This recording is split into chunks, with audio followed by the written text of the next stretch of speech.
6 जुलाई से शुरू होगा चातुर्मास। अगले 4 महीने इन कार्यों से रहें सावधान। प्रकृति के चक्र में जब वर्षा ऋतु आती है, आकाश से झरझर जल बरसता है और धरती पर नमी बढ़ जाती है, तब एक विशेष काल प्रारंभ होता है जिसे चातुर्मास कहा जाता है। इस वर्ष 6 जुलाई 2025 आषाढ़ शुक्ल एकादशी से चातुर्मास आरंभ होगा और कार्तिक शुक्ल एकादशी दिवाली के पश्चात तक चलेगा। यानी 4 महीने ईश्वर की शरण में आत्मनियंत्रण और साधना का समय।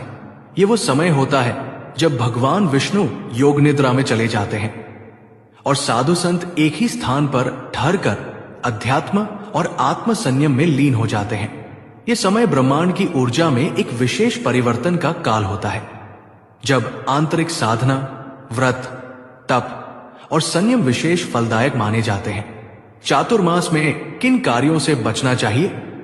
शादी, ब्याह और मांगलिक कार्य करने से बचे। इस काल में विवाह, गृह प्रवेश, नामकरण, मुंडन आदि शुभ संस्कार नहीं किए जाते। ये समय शांत, एकाग्र और तपस्वी जीवन के लिए होता है, न कि उत्सवों के लिए। इस समय यात्राएं टालें। साधु संत भी इस समय एक ही स्थान पर ठहरते हैं, अतः लंबी यात्राएं, विशेषकर धार्मिक यात्रा से बचना श्रेयस्कर माना गया है। आत्मयात्रा ही इस समय का प्रमुख उद्देश्य है। मांसाहार व नशे से पूरी तरह दूरी बनाएं।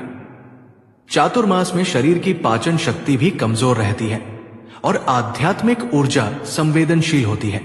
आत्मास, मद्य, लहसुन, प्याज आदि का त्याग करना चाहिए।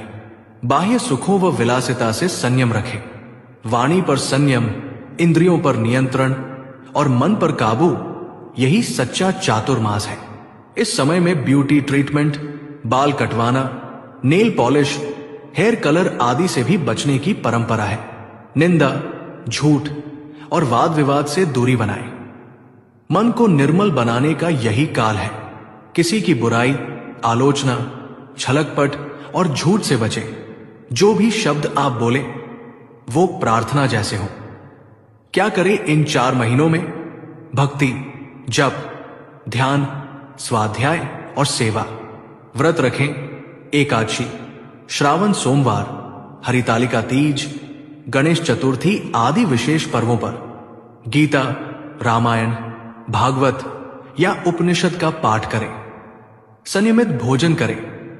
हल्का, सात्विक और समय पर।